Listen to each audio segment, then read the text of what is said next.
Hey guys, it's me.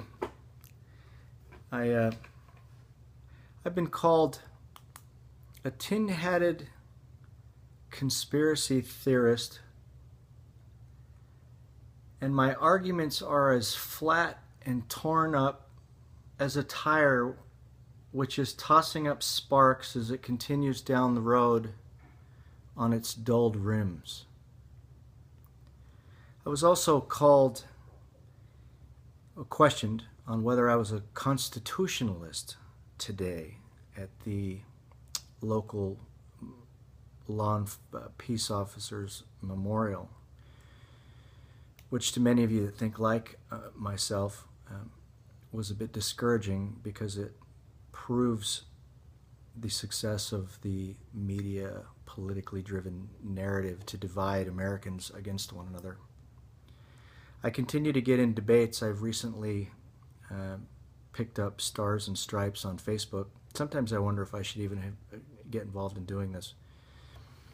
And they were talking about humanitarian missions and boundless military authority to be able to go in to any country in the name of freedom, spreading democracy with these other nations. With boundless power. And yet somehow when I make mere mention of, and I tried to do it respectfully, related to the Constitution and the oath, all of a sudden the ad hominem attacks begin, almost as if I'm dealing with the regressives. The thing that I wanted to suggest is that, and I'll be perfectly forthright when I say this, is that many of you knew me before I became as educated as I am. Some people will say that I'm far from it. When I had my wake-up call 7 years ago, you know, I'm 52. I had my wake-up call 7 years ago. I read my first book 7 years ago. And the reason why I say that is because I'm somebody that used to hate history. I used to hate American government. I remember saying when I was a sophomore that when I graduate high school, I'm never going to read another book. It was about girls and beaches. I grew up in Hawaii at that time. And little Lowenbrow. My life has changed significantly since then. But the idea that we can be characterized on Facebook and put into a box as narcissistic, tin-hatted conspiracy theorists by those that have maybe read one post, or maybe they found one phrase on one particular post that they want to hone in on, while completely discarding everything else that's ever been done. I think most of you, it'd be fair to say that I'm pretty far from narcissistic.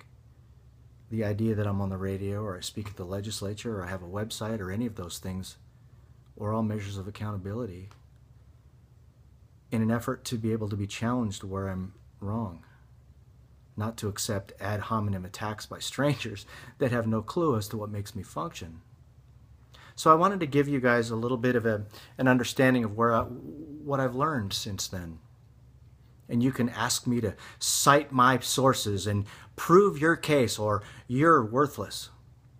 And I would suggest that you might want to prove me wrong the same way that, the same way that I'm supposed to do that for you. My education has been primarily in the Constitution, understanding the history and the proper context in the mind of the founders. And part of doing that was reading some of the philosophers that they had relied on in their time.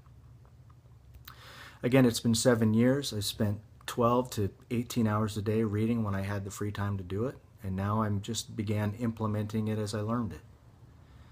I wanted to get the firm understanding of our country and understand the mind and the worldview of our founding fathers.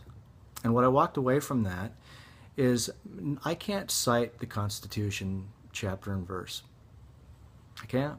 I can't tell you the upbringing of George Washington, Thomas Jefferson, John Adams. I can tell you that some of their quotes, and I can tell you I've learned enough about the context to be able to have a pretty firm understanding about what I know. I mean, I've got everything I have in my library, which isn't much. It's 7 years of collection. I've got another one over here. Everything relates to constitutional law, the proper role of the Supreme Court, the deviation from the Supreme Court. I go into the 14th Amendment. I start learning about the subversion of the 16th and 17th Amendment, and as well as 1913. I've been studying the Bar Association. I've studied a lot of it. What I will tell you is that what most people lack is the understanding, not necessarily of the words of the Constitution, but the intent of the Constitution. And what I'm going to be telling you today is of what I see. And I always accept proper criticisms telling me where I'm wrong. America, the Founding Fathers had left the British Crown, the tyranny from the British Crown. Catholics, the king and its implementation of these feudal laws. They came here for two reasons from what I gather. One of them was for wealth and good fortune. The other one was freedom from oppression, to be able to enjoy their freedom of religion and all of those things. What they took from the variety of these different philosophers and all of these things were, they understood that you had to look through history to not repeat the mistakes over again. And so what they ended up doing is devising a system on which they called the experiment, was the constitutional republic, where it wasn't Rex Lex, it was Lex Rex, where the law was king. The Constitution was created to be able to limit government to few and defined powers, which is a direct quote. And anything that is not within those few and defined powers was left to the states and the people respectively, which incorporate the 9th and the 10th Amendment. The Bill of Rights actually was created by the Anti-Federalists because they read through the ambiguity of the Federalists that believed in a strong central government, and they knew that at that time that Constitution could be subverted much like it is today. Most people don't understand that the Constitution was created to limit government and not the people, and that when the people became apathetic and allowed government to be able to expand its power, either through security or in the name of the children, it was going to be problematic for us. I was dealing with a post today that dealt directly with the military power. It seems like those prefer to call me a tin-hatted conspiracy theorist without judging for themselves what the proper role of the military is, considering there hasn't been a declaration of war since 1942. I could go into great detail on these issues, and I'd like to be able to do that. As far as citing sources, I think that should be left up to each individual to be able to look up the sources to be able to solidify your own worldview. My Facebook and my website have just been opinions of mine that have been, I would like to think, that have been based on facts. If you want to sit there and call me a tin-hatted conspiracy theorist and think that somehow my knowledge of the Constitution is an error, then why don't you tell me what your version of the Constitution is? Because it's not a relative document, or there would be no purpose in having the document written. It could be like the European Constitution, or any other country for that matter, that it can be defined arbitrarily at any time.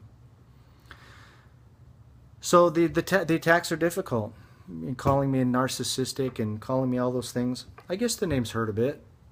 But for somebody that has as much passion as I do, to be able to try to work for the good of everyone, to try to restore liberty, and to be able to be chastised only when questioning one's authority, I think is a little crazy. So I wanted to leave that thought with you today. I could go into detail on this. This was actually meant for a guy named AJ on Stars and Stripes. But I want you guys to know that I don't do this for myself. I do this for my kids, and I do it for your kids. And I do it because I know that America is at a critical juncture in this country where ignorance is actually the enemy, not the government, because it's ignorance that put those people there. So anyway, God bless you guys, and hopefully you'll get something out of it. My video, I mean. And love you guys. Talk to you later. Bye.